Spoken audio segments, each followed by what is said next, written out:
এখানে আপনারা বসেছেন, যারা বসেছেন একটা জিনিস ভালো করে খেয়াল করবেন, দামি জায়গায় দামি মানুষ যায়। হ্যাঁ, আমাদের বাংলাদেশের বঙ্গভবনের দাম কম না বেশি? মানুষের বানানো, বাংলাদেশের মানুষের বানানো সরকারি প্রটোকল অনুযায়ী বঙ্গভবনের দাম হলো বাংলাদেশের সর্বোচ্চ। সেই জায়গায় যিনি থাকেন তিনি হলেন মহামান্য প্রেসিডেন্ট।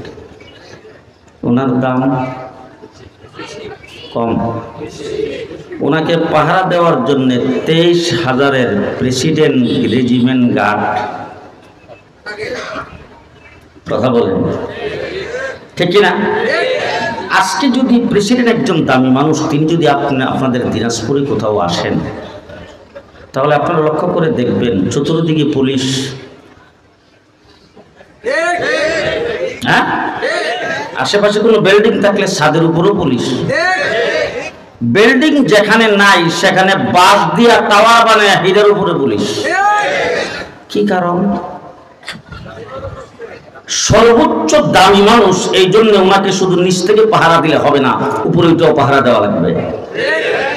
আপনারা যারা আজকে এখানে আগমন করতে পেরেছেন, এখানে এসে বসতে পেরেছেন, আপনাদের দাম এত বেশি, চতুর্দিকে একজন পুলিশও খুঁজে পাওয়া যাবে না।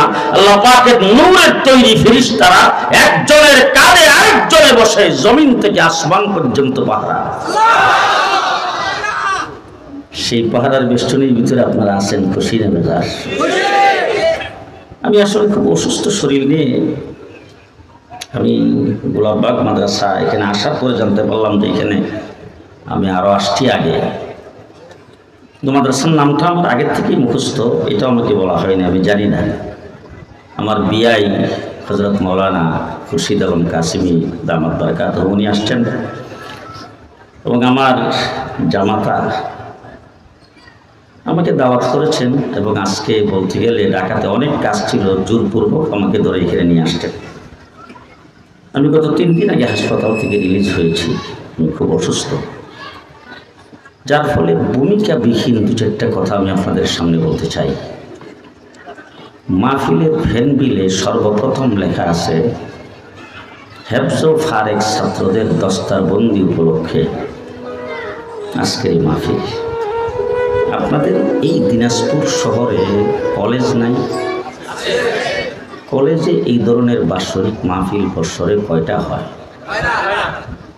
হাই স্কুলে তো হয় মনে হয়, প্রাইমারি, কিন্ডারগার্টেন, জি, অক্সফোর্ড বিশ্ববিদ্যালয়ের থেকে শুরু করে বাংলাদেশের কোনো কিন্ডারগার্টেন পর্যন্ত যতগুলি শিক্ষা প্রতিষ্ঠান আছে, এই ধরনের কোনো মাহফিল কোথাও হয় না। ঠিক কিনা বলেন? মাহফিল করে গোটা বাংলাদেশ নয়, গোটা পৃথিবীর আমেরিকা, কানাডা, ইউরোপ, ইংল্যান্ড সহ পশ্চিমা দরিয়া ঘোরাফেরা করেছি। ওই সমস্ত দেশেও মাহফিলগুলি হয় দেওবন্দি কওমি মাদ্রাসায়। বাৎসরিক মাহফিল নামে প্রতি বছর এই ধরনের মাহফিলের ইন্তজাম করে থাকে। আমি আবার আপনাদের জিজ্ঞেস করতে চাই, ওনারা এই মাহফিলটা যে করেন চাঁদা কালেকশন করার জন্য, যে আজকে যদি মাহফিলে চাঁদা কালেকশন করা হয়, আমার মনে হয় এই প্যান্ডেলটা করতে যা টাকা খরচ হয়েছে সেই টাকা চাঁদা হবে না। তাহলে প্রতি বছর এত কষ্ট করে এই মাদ্রাসাগুলো এই মাহফিলের ইন্তজাম কেন করেন? আজকে উলামায়ে কেরামকে সাক্ষী রেখে বলে যাচ্ছি, আলেমের দায়িত্ব হলো নবীর দায়িত্ব। নবীকে আল্লাহ পাক যে কাজ দিয়ে প্রেরণ করেছেন, আলেমের কাজ হলো সেটা।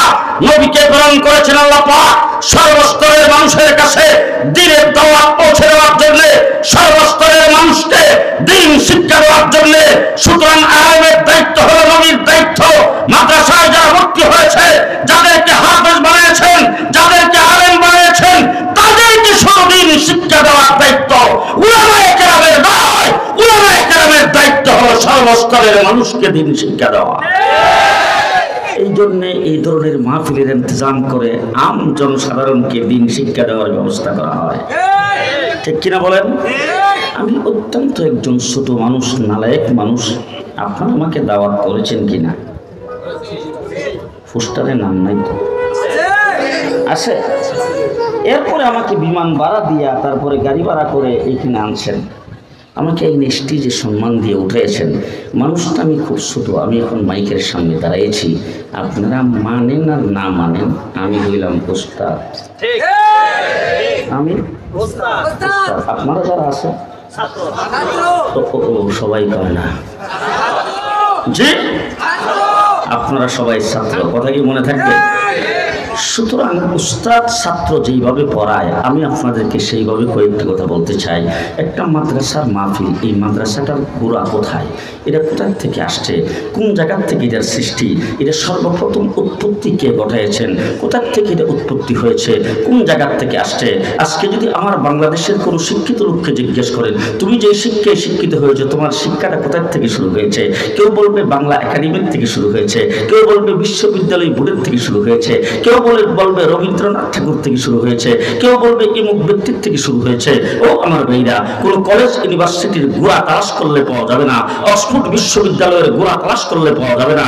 যখন সৃষ্টি হয়েছে, যখন প্রতিষ্ঠা হয়েছে, এর আগে কোনো ইতিহাস নাই। আর আমার কওমি মাদ্রাসা, দেওবন্দি মাদ্রাসা ইতিহাস যদি তালাশ করেন, আজকে পরিষ্কার ভাষায় বলে যাচ্ছি আমাদের কার্যক্রম শুরু হয়েছে স্বয়ং আল্লাহ পাকের আরশ থেকে।